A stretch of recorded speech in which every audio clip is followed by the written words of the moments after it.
राधानगरी तालुक्यातील शेळेवाडी येथील संयुक्त शेळेवाडी ग्रामविकास आघाडीच्या उमेदवार सौ जयश्री सर्जेराव पाटील या लोकनियुक्त सरपंच म्हणून विजयी झाल्याबद्दल हार्दिक अभिनंदन. शुभेच्छुक पालकमंत्री तथा राज्याचे आरोग्य व कुटुंब कल्याण मंत्री प्रकाशराव आबिटकर, समर्थक व संयुक्त शेळेवाडी ग्रामविकास आघाडीचे नेते व कार्यकर्ते, न्यू फायटर ग्रुप, अजिंक्य तारा ग्रुप, न्यू गणेश मंडळ, युवा संघर्ष मंडळ, शेळेवाडी, तालुका राधानगरी, जिल्हा कोल्हापूर.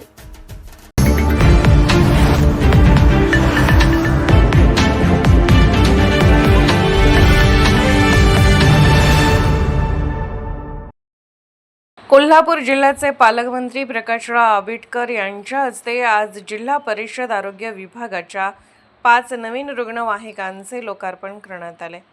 जिल्हा वार्षिक योजना सन 2024-25 अंतर्गत प्राथमिक आरोग्य केंद्रांना रुग्णवाहिका पुरवणे व त्यांच्या देखभाल दुरुस्तीसाठी एकूण 90 लाख रुपयांचा निधी मंजूर करण्यात आला होता.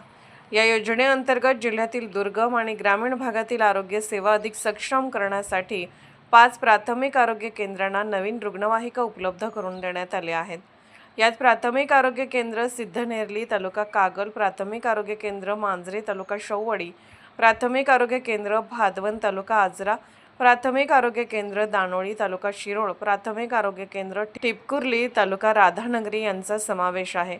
या रुग्णवाहिकांमुळे ग्रामीण भागातील रुग्णांना वेळेवर उपचार मिळण्यास मदत होणार असून आरोग्य यंत्रणेची गतिशीलता वाढणार आहे. यावेळी खासदार शाहू छत्रपती, खासदार धैर्यशील माने, आमदार अशोक माने, जिल्हाधिकारी डॉक्टर विजय राठोड, मुख्य कार्यकारी अधिकारी डॉक्टर जास्मिन, आरोग्य व बांधकाम सभापती सारिका यशवंत नांदेकर, शिक्षण समिती सभापती शीतल प्रवीण यादव, पंचायत समिती आजरा सभापती जयश्री गजानन गाडे, निवासी उपजिल्हा अधिकारी गजानन गुरव, जिल्हा आरोग्य अधिकारी डॉक्टर अनिरुद्ध पिंपळे यांच्यासह इतर जिल्हा परिषद लोकप्रतिनिधी, जिल्हा प्रशासनातील वरिष्ठ अधिकारी आणि आरोग्य विभागाचे कर्मचारी उपस्थित होते.